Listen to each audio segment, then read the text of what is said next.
Well, I didn't think I was going to see another movie after Age of Adeline yesterday, but it is Saturday night, and I have to make a confession before Sunday happens. Ready? I'd never seen Braveheart before. Yes, I know. The Academy Award winning Best Picture. I'd never seen it before. And to make it even worse, I've had it sitting in my DVD player for the last 2 months now, with every intention to seeing it. But I finally saw it just now, and I must say it is one of the most powerful movie experiences I've had since 12 Years a Slave. It is, it just takes your breath away on so many different levels. The, uh, the beauty, the cinematography of the movie is. Um, I know a lot of Lord of the Rings was. Um, I don't think it was CGI. I don't think it was computer generated. I think most of it was real. I'm trying to think of another movie off the top of my head where I can say um, that the breathtaking uh, area that you are taken to in. I have to make sure I get it right now. Scotland, and I was just blown away by how beautiful the terrain is. The story itself has so many dimensions to it. There is a love story, since I'm fresh off of Age of Adeline. Whereas last night, when seeing that movie, I couldn't feel the chemistry there. Well, with this movie, you definitely feel it on so many different levels. From the very beginning, you feel that the chemistry and the love story, and even with death, you see it and feel it continue throughout the duration to the very end of the movie. And I think that that propels William Wallace to be the hero he is, I think, on some levels. Although the desire to be free and to be willing to fight for that is, it's so nice to hear and see in a day and age in which we live, when everything is sort of so expected, where we are feel entitled to get the things that we have. And to see to see a man rally people around a cause to escape the tyranny of Britain was just masterful. The music in this movie set the tone. One thing I didn't mention about Adeline, I know this isn't about Adeline, but shoot, it's the last movie I saw, so I have to compare a little bit. The music in it kind of made the movie, as much as I liked it, the music kind of altered the picture of that movie, and I think that portrayed to some of the lack of chemistry between the two characters yesterday. With Braveheart, the music, you see words like Schindler's List, that sets the tone for that music set the tone for the movies. Lord of the Rings, definitely. Star Wars, for sure.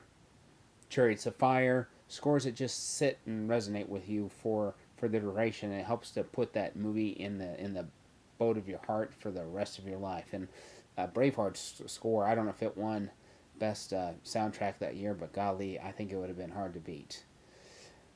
What else can I say about this movie?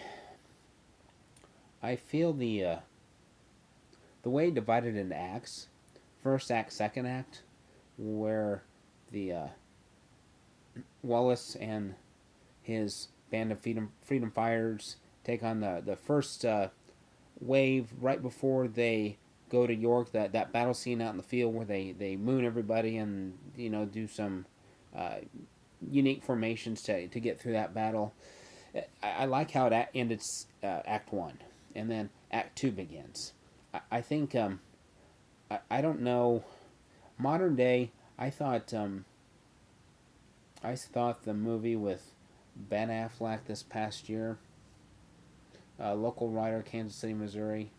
The I forgot the name of it, but that movie there had a great dividing line between Act One and Act Two, and I think Braveheart I can't think of another movie that has had that nice split of Act One to Act Two, and I think it does a fantastic job of that. Shoot, if this were the 1950s or 60s when they took breaks between the movies, you could have done that here, and I thought that was fantastic. Where it carried, it peaked, it gave you a chance to breathe, and then it carried on to the next section. I thought that was well done.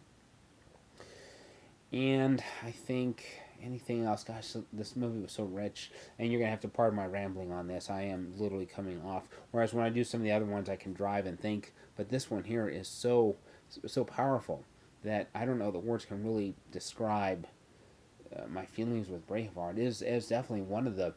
I think if it would have went up for Best Picture this year, it would have won easily. 12 Years a Slave may have still beaten it 2 years ago. Um, it was just a truly, truly, truly phenomenal movie. And so, like I talked about with freedom, I think that's one thing that we need to take into consideration. What is it that we're willing to fight for? And I'm all about peace and justice, but sometimes you got to stand up and take a stand for some things that you believe in. And I think those types of folk are becoming few and far between. We talk about leadership, and I think that's one of the big voids that we have in our modern day world is true leadership. So on that note, I'm going to say goodnight. Again, if you're behind with Braveheart, definitely check it out. I did think it kind of cut out a couple of scenes, but and I'm thinking of the scene where his his now wife is about to be executed, and they show her execution, but then all of a sudden they show Mel Gibson coming in on the horse.